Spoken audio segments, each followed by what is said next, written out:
Hey, Susan. Hey, Jillian. Thanks so much for joining me on a well-designed business today. Hi, LuAnn. This is Susan from Hayward Design House, and I'm here with Jillian today, and we would love to talk to you and your guests about our business. All right. Hi, this is Jillian. Thanks so much, LuAnn. We're so excited to dive in. Yeah, I am too. I was just commenting to both of you that in, over 1,000 episodes, I don't think I've ever had this conversation on the show, which we are talking about how to, and I'm not even clear yet because I wanted to save it for discovery during the process, but I don't think you converted from residential to commercial. It's how do you slide in and out of each realm and how do you manage that and why you would do it. Am I understanding? You didn't move from one sector to the other, correct? Correct. Correct. Okay. Okay. So, start me up with first of all, Susan, you had this business obviously while you were raising Jillian and growing a human, right? So, how many years do you have the business and how many years is Jillian in the business with you? Just set the stage for us. Sure. I've been in business for about 22 years, and Jillian has been with us for what, 8 years, Jill? About eight Almost years. nine, yeah. Okay. Okay. And during the period of time that you so is this sliding in and out of commercial new since the last 8 years when you're together, or were No, you doing you've always kind of done that? have always sort of done it. Okay, tell me why. What is it? Was it come from a passion of enjoying both? Is it a practical reason? What was set the stage on that? It sort of started out as a normal progression from what we were doing. We do a lot of high-end residential, and the businesses that our customers have, they would say, "Oh, gee, I'd like to redo my office, or my firm is going to be doing a renovation. Is this something that you've done? Um, we have a restaurant that we would like some help with. Is this something that you've done?" So it sort of started off that way, and it started small. We started, I think one of our clients had a dental office. Okay. So we did that first, and that was sort of an easy one, not much you have to do there. And then it slowly grew and grew. And it grew to where we do very large scale restaurants Oh, and wow. things as well now, which is a whole different thing. And that's a whole different type of interior design than our residential business.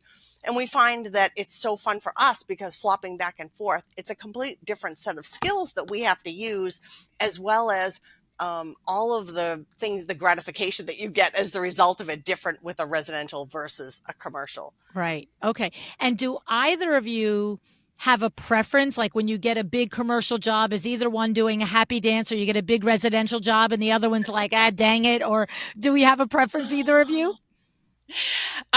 This is Jillian. I don't think we have a preference. Some of the restaurants that we've been doing are with one restaurant group, and so they're different restaurants with whole different feels and experiences. So that's always exciting when we get another restaurant with that group because we can just create something, fresh, but with the same team that we've been working Mm, with. So that's always really fun because we kind of have the base, set with what the process is like. We know how each other works together. So that kind of weeds out a little bit of that learning process together with a yeah. new client. So I think we get excited when we get another restaurant with this particular group we work with often. And are they all across the country? Because I mean, how many? They don't keep opening restaurants around the corner from each other, right? Or do they? I mean, they're all different themes and different types, so maybe they do. Actually, they do. This is Yeah. Susan. Yes, there are different types of restaurants, all within, I'd say, 60 miles of each other. Wow, that So is like they, jackpot. Yeah. for sure, but they're very, very different. The types of Yes. food are very different. The atmosphere is very different. So it's a whole different thing for us each time we do one. As Jill said, you have the benefit of doing something completely different. However, you also are able to do it with the same people that you know how Yeah. they work, you know what they like and what they don't like and how far you can push them, Yeah, you have your groove with them and they for sure. they trust you. So if, I mean, I'll just make stuff up. If you agreed on a budget, but one item pushes it, they know that you're not just saying it just because you didn't do your due diligence. It's like, no, this is the thing you need, right? Or you really have to put this feature in or something, right? Definitely. And also, I think in terms of design decisions too, I think that having trust with any client, whether it's residential or commercial, you're able to kind of push what you think that they're really going to love. It's out of their comfort zone. But if you have that trust already with your client and with this restaurant group in particular, we have that trust where we can say, I know you're not going to like this on paper. You're not going to love it. You are going to love it when it's in, and they'll trust you and say, okay, and then it comes in and they do love it. So having that trust is important for a lot of different reasons. That's outstanding. That really is jackpot. I mean, that Yeah. really is. Sure is. It's like, write me one prescription for that, please. Right. Now, did that come, Susan, like you said, from like you had done residential work for one of the key players in that restaurant group? Is that how that developed? That one actually developed from just a phone call that we got, and we very rarely just get phone calls out of the blue. Like 90% of all of our businesses referral from someone somewhere. So this was just a local restaurant, and someone from his office called and just said they want to redo a function room. Are you interested? So I went down and met with him, and he's an old school kind of guy, an Irishman, and he was in his late 60s at the time. And it was a handshake of an agreement there after a half an hour. And he's like, this is how I do business. This is how I've done business my whole life. And we did the function room, and which we had done many of before. And then he said, I want you to come down and meet this team of people for this restaurant. And I want to see what you think about the space. So I said, I want you to know I've never done a restaurant before. Cool. I'm happy to try this, but this is the first time we have ever done this. He's like, we get along great. I love what you did. We've got this great team. Come on down. So he took me into this. It was the old Hilltop Steakhouse, but it was their retail location. So there were these giant walk-in freezers. It was this storefront in this horrible location, like the worst possible place, but it was like 9,000 square feet, and he could have used all this like a function room and way that he could, really divide it up. So we started looking around, and I was like, this is horrible. This is a terrible location.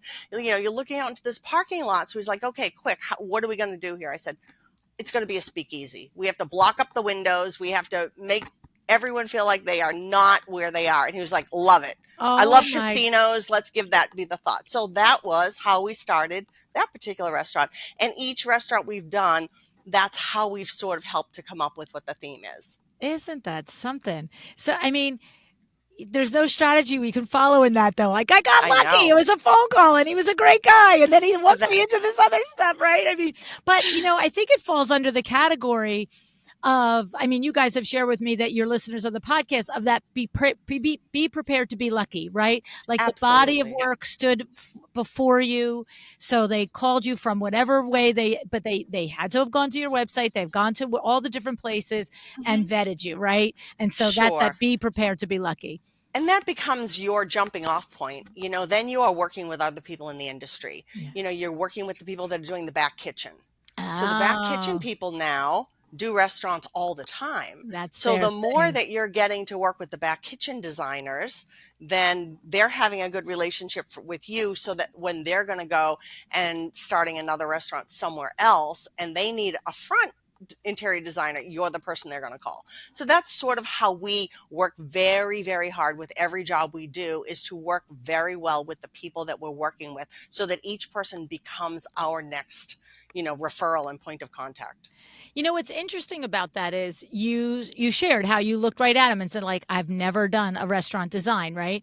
So was it new information for you to find out, like, when you did this design, I don't have to figure out a commercial kitchen? Like, did you, like, because I would think, you're a designer, like, I got to do the whole thing. And so how, what are some of those ahas? Like, if we just focus on restaurant design for a moment, sure. Right? Because if somebody is thinking about moving from residential to commercial, restaurant design could be one. So what are those nuances in there that maybe the rest of us might assume you should be expected to do the back kitchen design, but no, that's actually another sub-professional? Yes, that is the back kitchen is usually done with the company that the restaurant orders food from. So it's usually something that they do together. So there's usually a different pricing structure where they may loan the equipment for a number of years if they get the business to go along with it for all of the food service as well.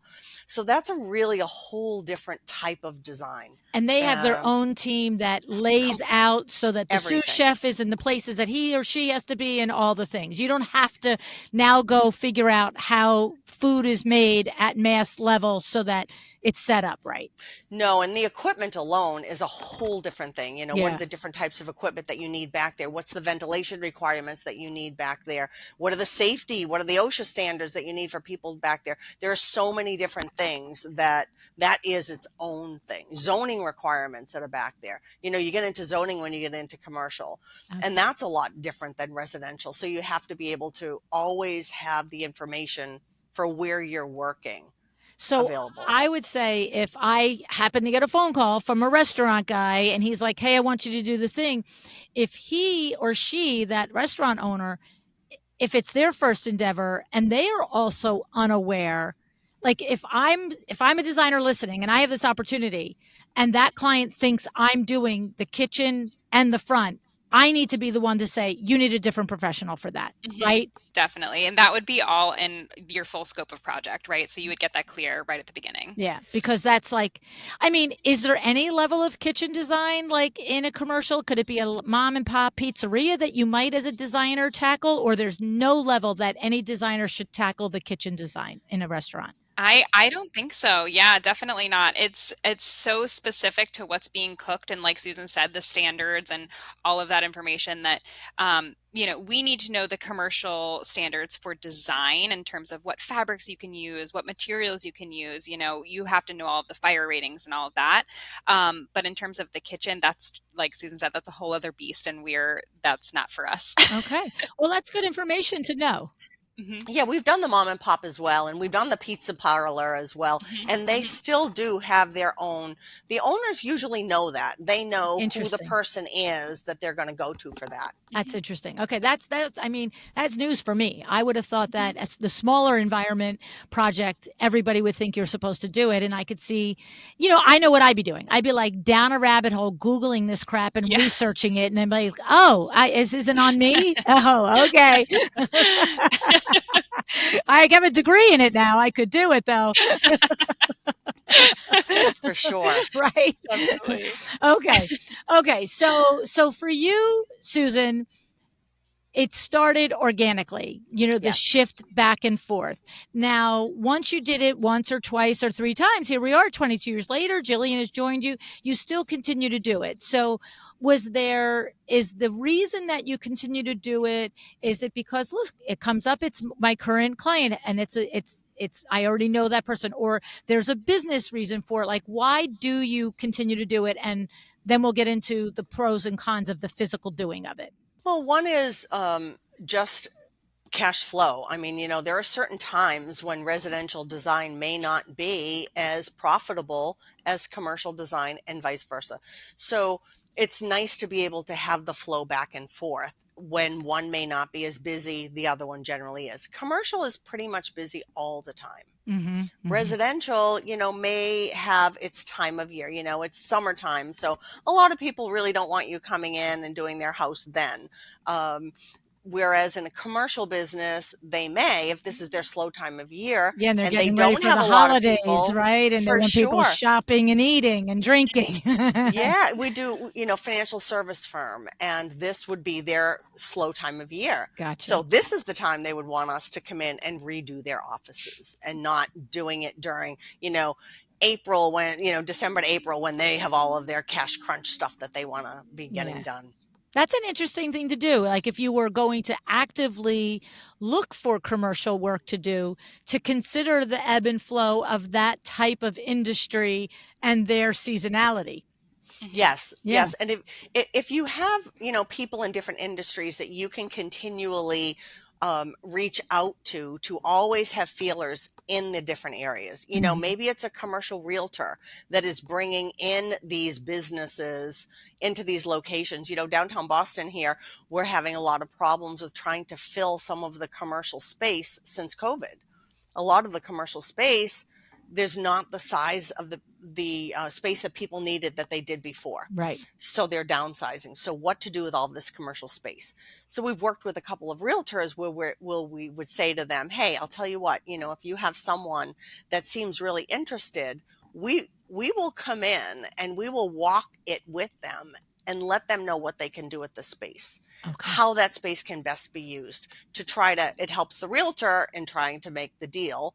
And it helps us because then they're so taken by the information that we're giving them that when they do sign the lease, we're the people they're going to call. They're not even looking for someone else. So you have to kind of get in before they're ready with commercial.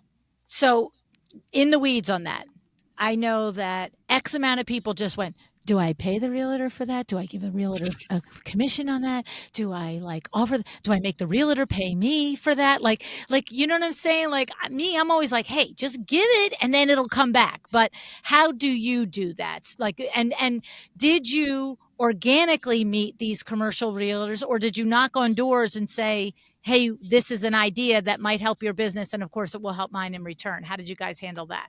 It was more organic for that, for sure. A lot of this stuff often is, right? In Massachusetts, you cannot pay a realtor for something like this. Okay. So and they can't pay you. And they can't pay you. Yeah. Exactly. Okay. Yeah. So that sort of evens that out a little bit. We actually found that out the hard way, by a realtor asking us for money to do something like this, to be that for X fee, we will recommend you as the to person. Whoever. And then we started looking into that a little bit more and found out, hey, you know what, you're really not even supposed to do that in the state of Massachusetts. That's not really a good way to do it. So no, we don't go for that, for the pay thing. We don't want to get in trouble with anyone. Well, because I know that I've heard over the years, different designers have, when you're in the beginning stages of starting a residential business, a lot of them will say, the idea's often been floated. I've got some, realtors that I'm acquaintances with, and I want to encourage them to buy a block of 10 of my hours. And anytime that they're having a hard time, with somebody who's trying to find a house, like they can gift me to the person to walk through the house and say, hey, I know you've got 3 kids and this is, only 4 bedrooms and you need a bedroom for grandma, but this is how we can refigure this, right? And so, but it's often that. It's like, I want to sell my package to the realtor to then use it to gift to their clients. And so, whole different thing. Yeah, you know what I mean? But in this case, it's like developing the relationship and saying, I'm available for an on-call on this. If you're having a hard time closing down a prospect, I'd be happy to walk through and help them brainstorm how the space could be utilized, is what you're saying. Yes, and for commercial, it works because the size of the project is so large. Yeah. You wouldn't be doing this just with, several homes with a realtor, because the size of the project really wouldn't warrant your going out to do that. Right. So, okay. So one of the reasons to consider commercial as a residential firm is for the cash flow. So the seasonality of the residential, there's other industries that have slower times when we have busier times, and vice versa. What about, like, Jillian, when you came in, mm-hmm. I don't know anything about you. Did you grow up and this was just like the back of your hand? You came in and you just started, okay, I've been unofficially working for you since I'm 8, and so now I know I'm just going to do it officially and I'm going to learn, obviously you're going to teach me more stuff. Or are you a degreed interior designer? Like, where did you, or do you do operations? Do you do design? Like, where are you at in this? Mm-hmm. So starting at the beginning, I was not born a designer at all. I currently am a designer, so I do, everything Susan does too. We're both designers on projects. But I started out helping her on the side, just kind of like you said, after college, just helping out with things like blogging, Facebook stuff as technology is ramping up. We've all gotten our daughters to do that at some point in our lives at this point. I can't figure out how to make these things clickable. Slapping together mood boards and all of that. And then that was just while, I had another job, another career, and that was just helping out on the side. And then Susan started getting more busy, and it was like, hey, can you just put these orders together? Can you throw this invoice together for me? And so that's kind of how it started.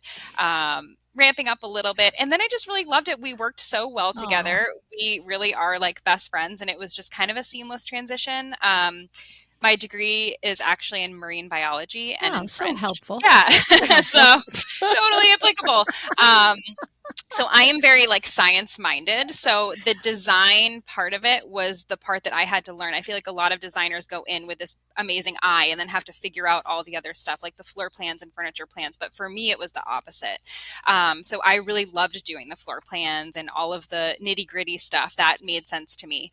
And so in terms of the learning, a lot of that was something Susan had to help me develop. And going to markets and things like that, that was the part for me that was learned. And so I ended up going to get my certificate. I left my job. So I got my certificate in interior design because I did want to get an education in it. And then I came on full time with Susan. That's awesome. That's awesome. That's so great. And I'm the other side. I'm the one that does not want to do any of that. I am not the scientist in the family for sure. So it's worked so well for us working together. We really do have this great partnership. And as Jill said, I mean, we work so well together. Between the two of us, I don't think there's a full ego. Oh, wow. We really don't ever get to the space where there's ever, you did something wrong, or it's always about how can we do this better, or we're so comfortable with each other that if we don't like something or feel that the other person's going in the wrong direction, we have no problem saying, hate it. Terrible. Horrible. Let's just move on. Okay, Come on sure. back. I wasn't quite sure either, but we'll go with it. Just out of curiosity, do you have other children? I do. I have a son. Okay. Yeah. Okay. So, all right. He's a financial advisor. Oh, okay. So he's not like, can I play? Right. Okay. So you come into the firm. Your mom all these years has been going back and forth between the two. Now, get me up to, we're talking to your colleagues now. And somebody is this week, one of their great clients is going to say, I've got an office building and it's not a dentist office. It's, I don't know, 50,000 square feet, 100. I don't know what a big office building is, right? Like, is there a caution? Is there a, okay, but know this? Or is it, if you've done a 5 or a 10,000 square foot house, you got this, adjust this. Like, what would you say in that regard? Yeah, I think it really would depend on the project. Like, is it several different spaces where you're kind of rinsing and repeating different office designs, or are you doing full different designs for different spaces? Like,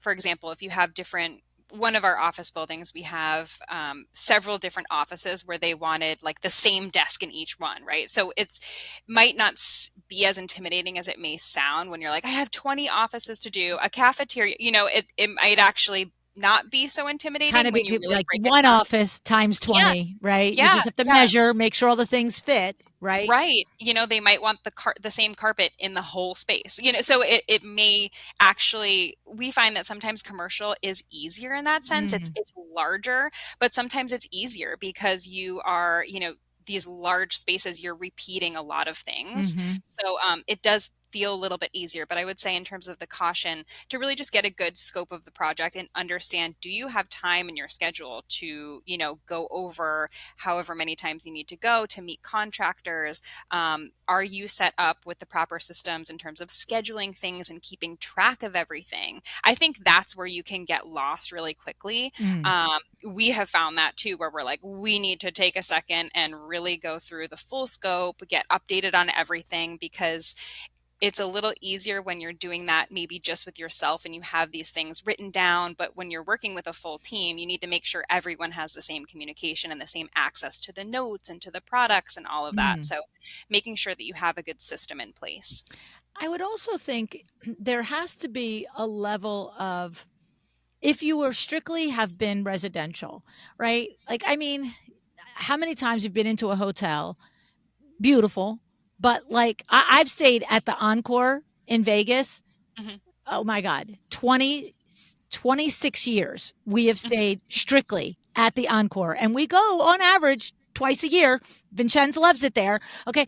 Literally every room is exactly the same, down Yep. to the pictures in Yep. the bathroom, in the bedrooms. It's gorgeous. And Yep. it was so funny because just we were there this past winter, and the thing about it is timelessly designed. It's literally the same room from 26 years ago. It doesn't look dated because the colors are not like a trendy color. It's neutral. But I did just say to him this year, it looks just as beautiful, but how about all the people like us that just keep coming here? It's enough already. Like, it's time, Yeah. pull down these drapes. Let's start over again. You know what I mean? But anyway, that's not where I was going to go. What I was going to go is, you open up the elevator and it's the same picture at that end of that hallway. You open, and it's the same with commercial buildings. So I would think that one of the cautions would have to be, especially if you're new to it, like you're not going to overspill your creativity in this entire building, right? Like you're going to do all creative thing and you're going to rinse and repeat it, you know, and you got to let it go. You can't be like, hey, I want every office to be different. I want every hallway to be, because I can see being younger, not younger in years, but younger in business and being zealous about that and being like, I can really, you don't want your building to be the same everywhere, but there's what's that word that they use? There's a word that you guys use in commercial for like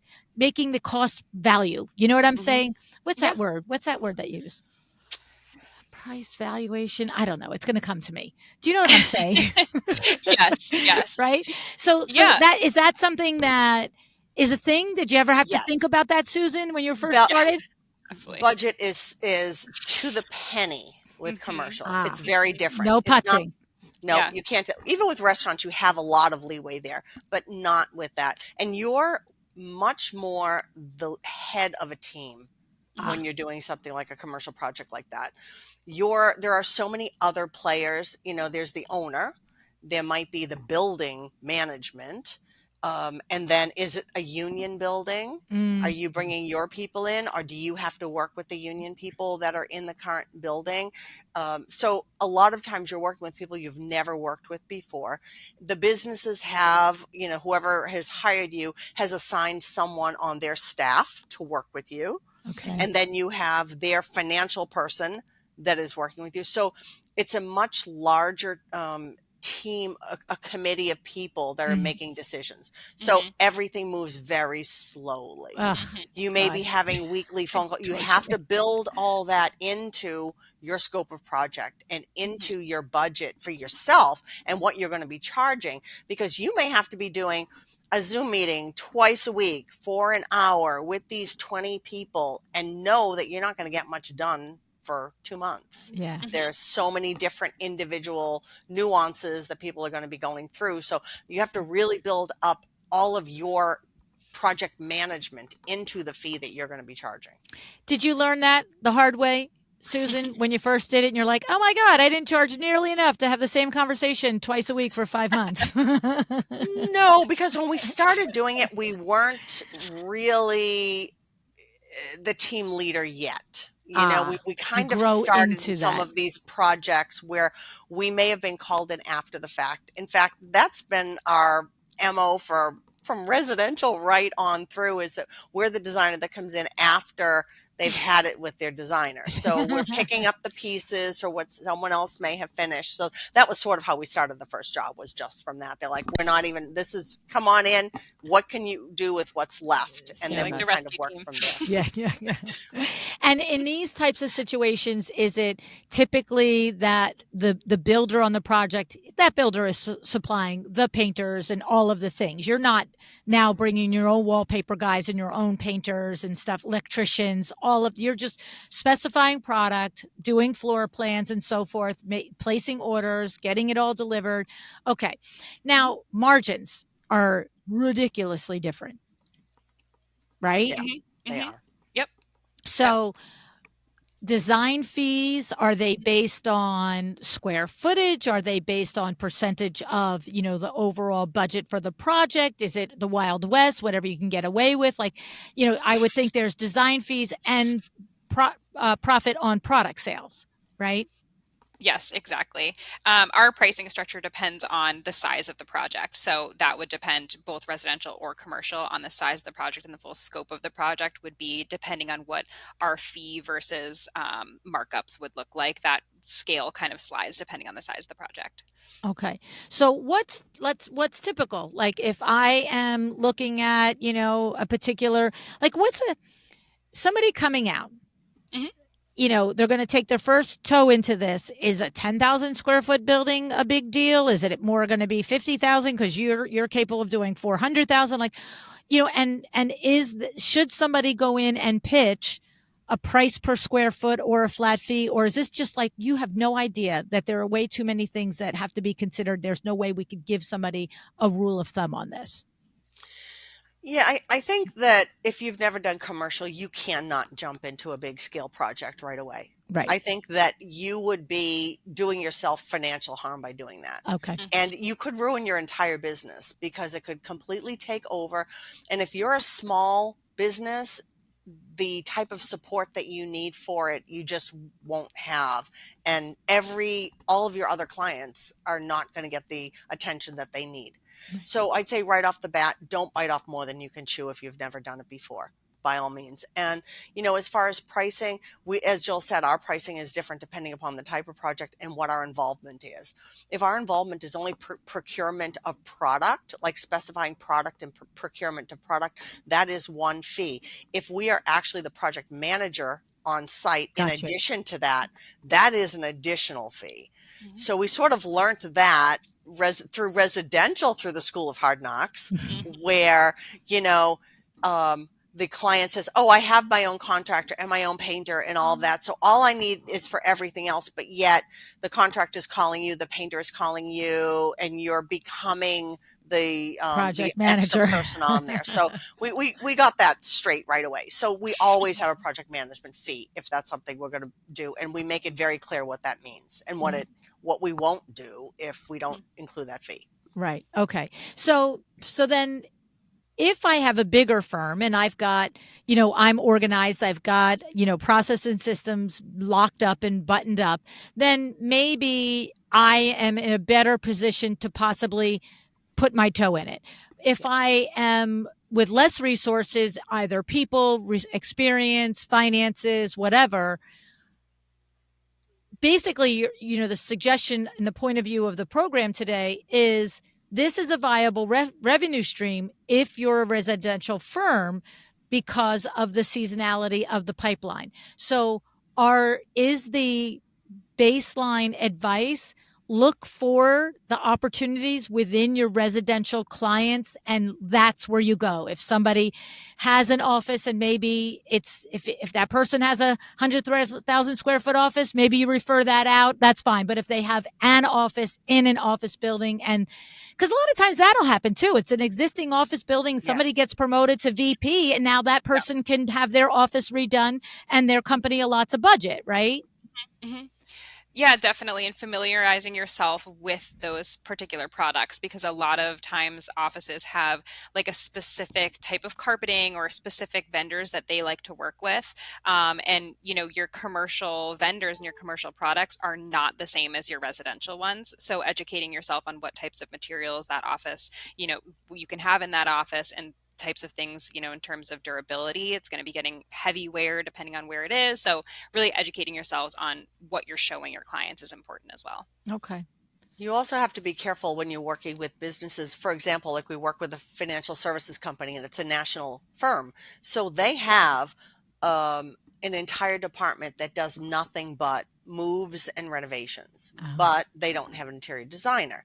So they already have a furniture company they work with. They've already determined these are the desks, these are the chairs, and then you have some leeway with different things. Now you're not going to be able to tag on a percentage to that number because that's something that is done on a national basis. So you need to know before you do your final contract and you're doing your scope of project exactly where your markups can be, or if it is a straight flat fee.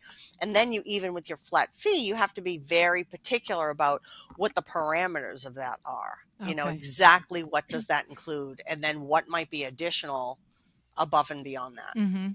So what I'm just putting myself into the position of any designer, right? Like I'm thinking about all the years I did window treatments, right? Pretty much it doesn't matter that as a window treatment specialist, I really have never been a residential designer. If I'm a residential designer and I've never been a commercial designer, I know as much from doing window treatments, it sounds like, as I do, other than the ability to put a floor plan together and blah, blah, blah. So if I love this idea of maybe let's call it light commercial or boutique commercial or whatever, where and how do you, like, you can do it the hard way. You can do it hard knocks, right? But how do you think, I mean, if I've come from working in a commercial firm, different story. But if I haven't, what's your advice there? What's the thing? 100% start from your current clients, your residential clients. Yeah. Start the conversation. You're with these people all the time. Yes. You know everything about these people. You have a very intimate job being a residential interior designer. So take it one step further and say, hey, your business, your restaurant, if you're ever in the need to have someone take a look, we'd be happy to come and take a look and see if there's something that we can do to give you a little bit of sprucing up. Whatever, same with your office, and start small. And you've already developed a relationship with this person anyway. So that's the first part. That's the hardest part. And then you have an idea of how to go from there. I'd say start that way and then see if you even like it. You may not even like it. It may not be your thing. That's right. Okay. And then you learn, did you want to add something to that, Jillian? You look like you were going to say something. Yeah, I was just going to say, in terms of how to start and for the design, we've been doing a lot with science and design and the neuroaesthetics and design, Susan and I have. And so a lot of, if you're familiar with it, it's really putting terminology and facts behind what we as designers do every day, right? Mm-hmm. Why do you need a beautiful space? Not just because it's beautiful, because it's actually going to improve your wellness. It's going to improve your sleep. It can improve your focus. So a lot of these things you can really use as a pitching tool, but using certain words and science behind these ideas that you can use in commercial settings. So in office buildings, you can do certain things to help them actually enhance financially their productivity, which a businessman would love to hear. Yeah, no, it's true, right? I mean, like from the very beginning of the show, Cheryl Janis came on way back in the first 3 or 4 months of the show and talked about wellness design. Like we're talking 2016. Yep. That was like, what? Right? Yeah. And then all the way we had Mike Peterson only a couple of years ago that really started to do the conversation about the actual way that your cells are affected by your surroundings. And so when I think about it, there's lots of places, right? Maybe your client that you're doing the residential home is a therapist or, runs a preschool or something. Like there's, to your point, I think if you just look around your world, and it might not be a client, it might be a sister-in-law or a neighbor, right? Like, but I think what I'm hearing from both of you is if it's brand new for you, start with a trust factor with somebody first, right? And start small and work your way through it, but know what you're doing too. Like you can't just go in and throw mohair in the therapist's office. That's not going to work. Arm yourself with as much knowledge as you can going in. Right. Yeah. So any other, do you have other thoughts on pitfalls, maybe hard lesson that you learned, like, oh my God, don't do what I did, this happened, or other positives, upsides to doing it? Or sometimes when and this is particularly in the restaurant business, Jill's nodding her head and she knows what you're going to say. She knows exactly what I'm going to say. We had an experience with a new contractor that we had not worked with before, that the owner had brought in. And it was not someone who had done a lot of what he was doing before. He sort of oversold himself. And he also was not used to dealing with women in any way. He was your stereotype of a contractor. Yeah. So that was a hard lesson going in, because we went in like we normally do, and we're doing our team meetings, and he is cutting us off on every turn. He is throwing in his own design ideas. He is just manhandling everything. He's So mansplaining the design always. totally. Yes. So, it can, the owner's wife was there with a daughter, and at one point I finally had said, okay, it's time. Like, it's time. So I just made it very nicely, said, we have a really long time that we're going to have to be working together.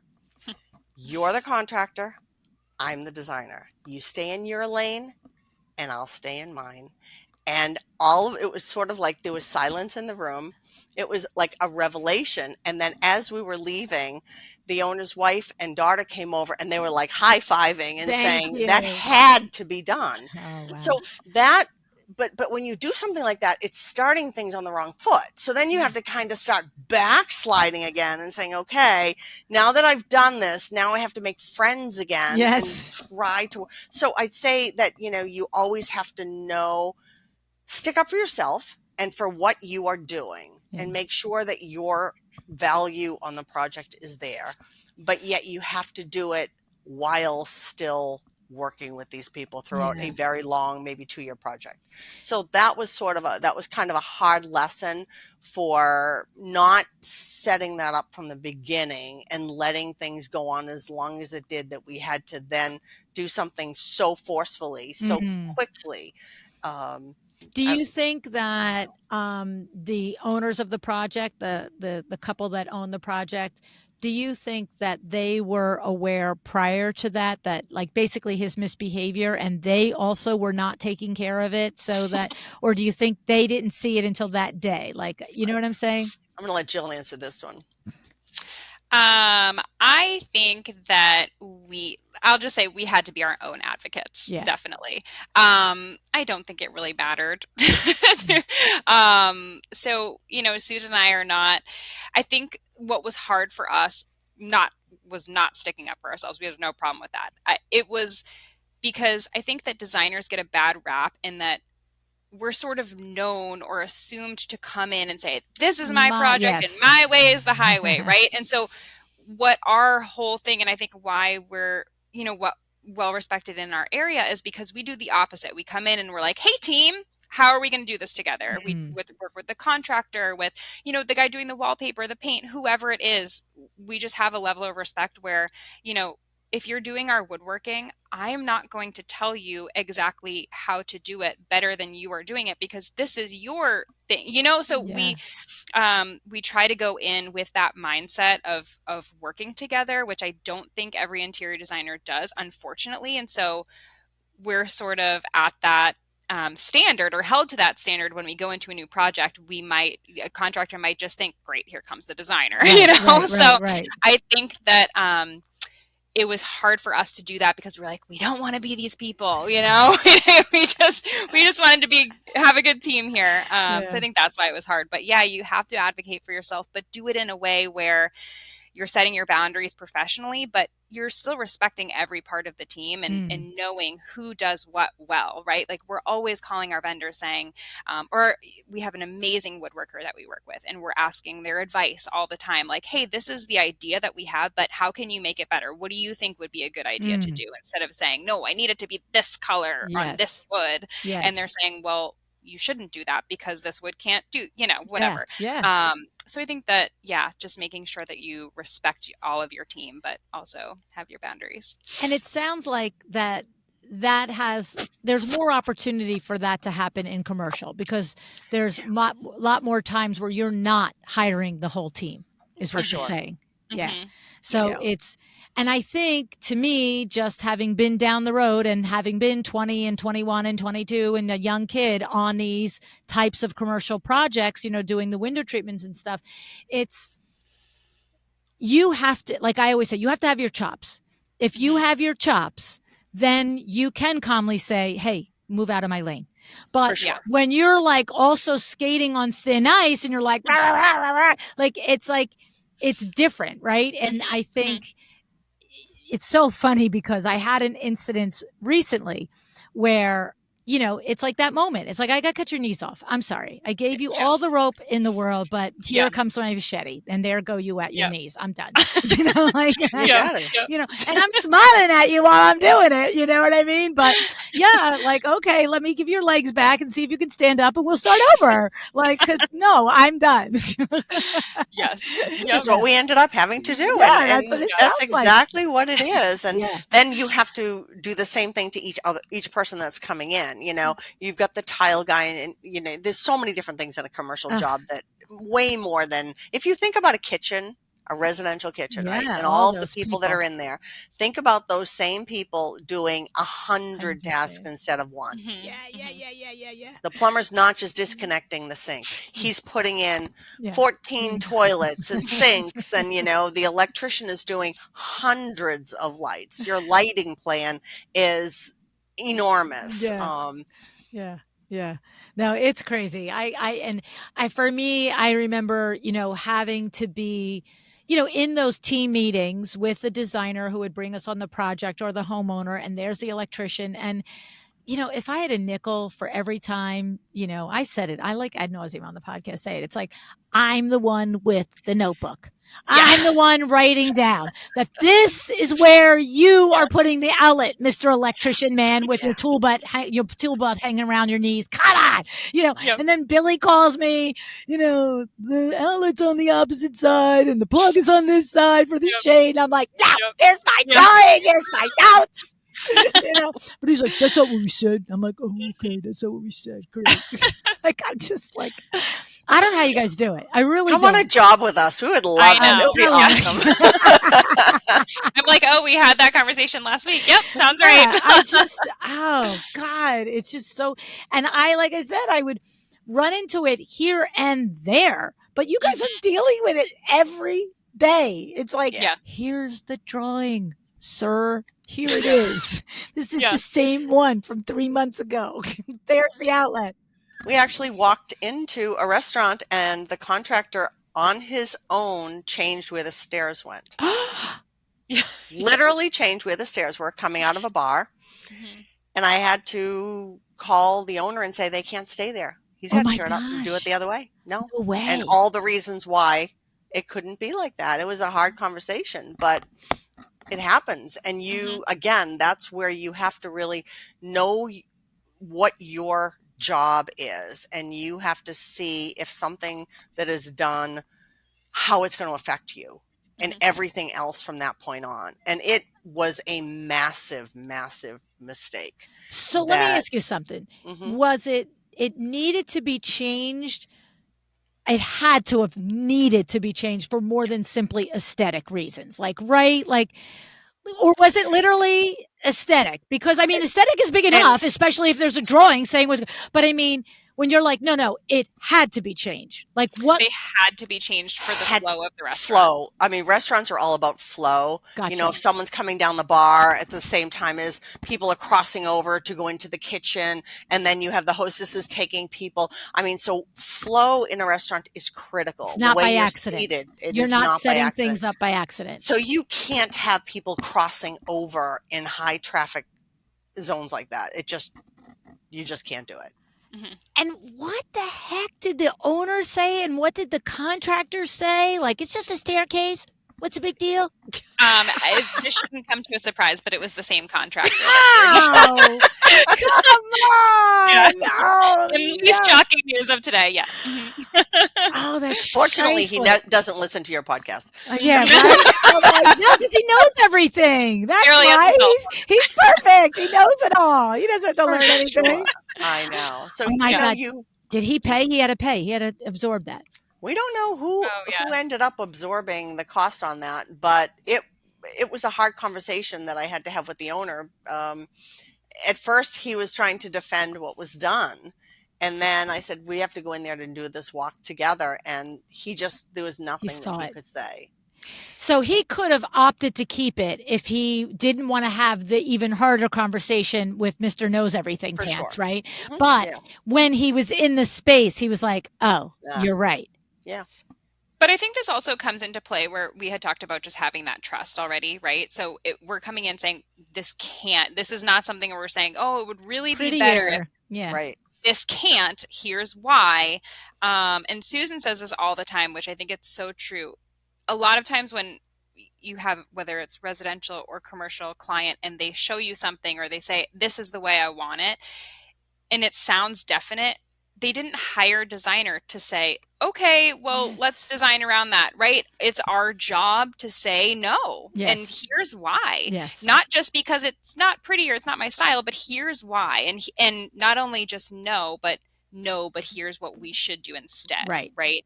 So I think that was just kind of one of those things where the trust and like Susan said, walking through and saying, here is why. Yeah.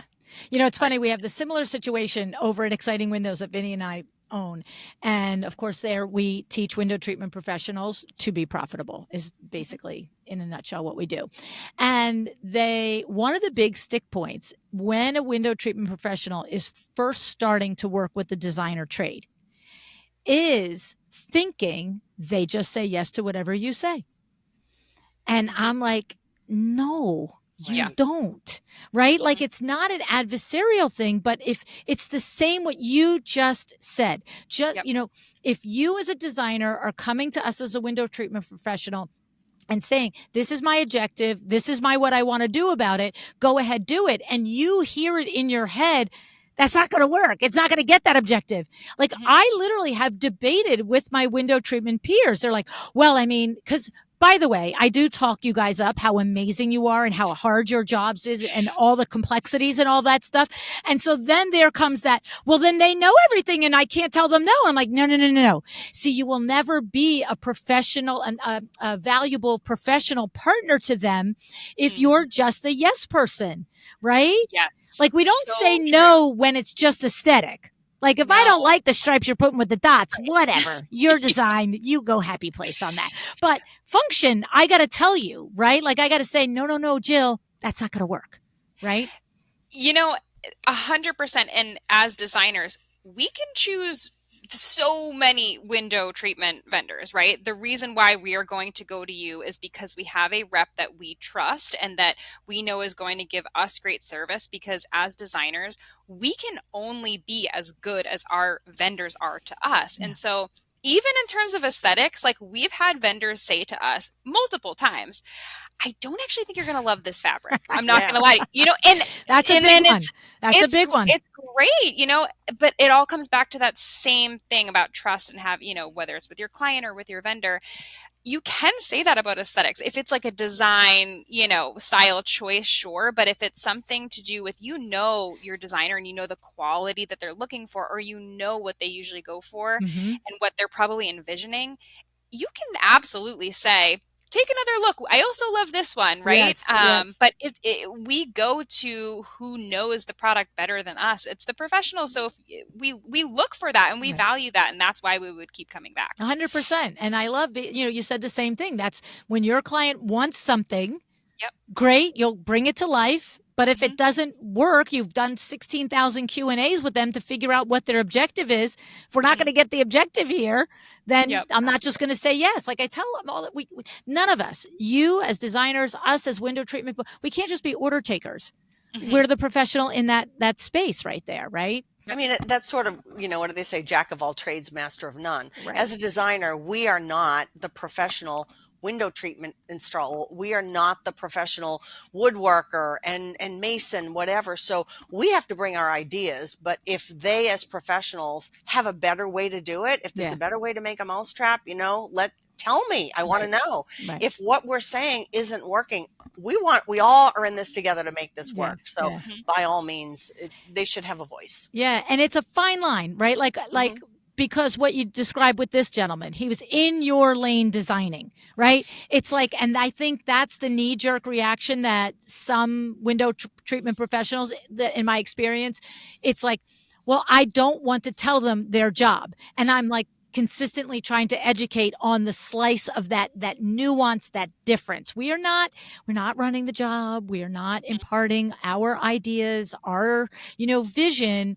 We are like, I think one time I used the expression, it's like, imagine in the bowling alley were the gutter ball rails. You know what I mean? Like, let that designer run True. back and forth all down Yeah. the lane that she or he wants to, but we're just going to make sure that the ball doesn't fall off in the gutter. Like, It's a great analogy. right? Yeah. It's like, be the guide rails. Don't overtake it. Don't be in charge. Don't be the loud mouth like I know it everything. But just, hey, observe what the wrong turn that's going on from the gutter. Going to push you back, right? Yeah. Well, and also, especially for Windows stuff, like you have to assume that your designer is picking whatever they're picking because they think it's going to look beautiful. Exactly. If you know it's not going to look beautiful, tell us, right? Like if you know that it's a print that however the shade is going to fall or the curtains are going to land, if you know that it's just going to not pleat right or something with that pattern, you know that. Let us know, if it's like you're picking something with repeating tigers, but you're never going to see the tiger, whatever it is, right? Like tell us. Right. So, yes. It's so true. It's so true. So it's, I don't know that it's a straight line really to go from residential to commercial, right? I think the upshot is that it's worth doing if you have the opportunity because you have found over the course of your business that it provides that pipeline. I think back to COVID when residential exploded and commercial imploded, right? But then I also remember it was probably 21, maybe 22, but I think 21. Who did I have a conversation with on the podcast that was in the commercial space? And they were like, oh, we're ramping up now. Like, because the hotels have been closed, the restaurants been closed. And, so it probably was late 22. Yeah. Right. And they were just like, okay, we are going to come back and we're going to redecorate and it's been sitting empty or blah, blah, blah. And so we have to bring our people back to work. We have to find a way to bring them back. Yes. Yeah. I remember like I remember the person I spoke to was particularly talking about the restaurant and the hotel. Design sectors, like they were coming back and the bigger corporations in those areas were like, okay, we haven't spent any money for the last year and a half because we've been closed. We haven't made any money, but they probably had reserves and all that. But it was like, okay, coming back with the bang. So it's nice to have your foot in different puddles, right? So that you can be a little flexible and not at the whim of whatever is happening in the darn universe, right? Right. Definitely. Okay. Any final thoughts that we didn't cover on this topic before I let you smart ladies go here? Just love what you do. If you don't love it, if you dip your toes in and you find out you don't like it, just run the other way. Yeah. Good advice. Good advice. If you do it and you don't enjoy it, you don't have to tell the rest of your clients you'll do it. Exactly. Yeah. Stay and you might end up loving it more. They're so different, with commercial, especially with restaurants and hotels, you're creating like a whole experience. Yeah. So it's a totally different way of using your skills and your creativity. So I love doing it because of that. But it is so different. So bigger, right? Bigger, bolder, out of the box. Like, you get a little bit more room to play. Yeah. Sounds good. Oh my goodness. Well, it's been so fun getting to know both of you. Thanks so much for sharing your ideas here today. Thank you, LuAnn. Yeah, thank you so much. This was a blast.